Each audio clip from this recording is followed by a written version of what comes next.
Facebook, TikTok এবং ইউটিউবের কার্যক্রম পরিচালনা করতে আর কোনো আমরা বাধা রাখছি না। অবশেষে বাংলাদেশত ফেসবুক, ইউটিউব, টিকটক সহ সামাজিক মাধ্যম ব্যাকুণ চালু করে দিবের কথা জানাইয়ে আইসিটি প্রতিমন্ত্রী জুনায়েদ আহমদ পলক। আজ বুধবার জুলাইয়ের 31 তারিখ 2টার পরতন বাংলাদেশত স্বাভাবিক নিয়মে ব্যবহার করিতে পারিব বলে জানাইয়ে সামাজিক যোগাযোগ মাধ্যম ব্যাকুণ।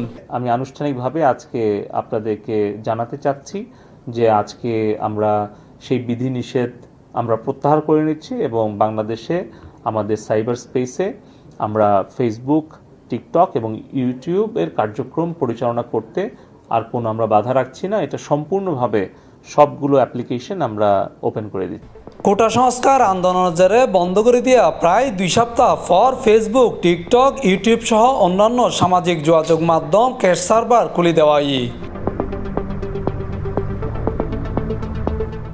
এর আগে রাজধানীর আগারগাঁওত বাংলাদেশের টেলিযোগাযোগ নিয়ন্ত্রণ কমিশনের বিটিআরসি কার্যালয়ত সামাজিক যোগাযোগ মাধ্যম ব্যাকুণর মালিক প্রতিষ্ঠানের প্রতিনিধিসকল বৈঠক গজি প্রতিমন্ত্রী।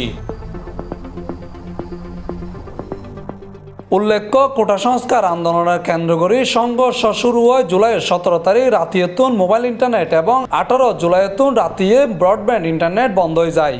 5 দিন পর জুলাইয়ের 23 তারিখ ব্রডব্যান্ড ইন্টারনেট সংযোগ সীমিত পরিসরে চালু হয়। বন্ধ 10 দিন পর জুলাইয়ের 28 তারিখ মোবাইল ইন্টারনেট চালু হয়, কিন্তু বন্ধ আছিল ফেসবুক ও অন্যান্য সামাজিক মাধ্যম ব্যাকুণ।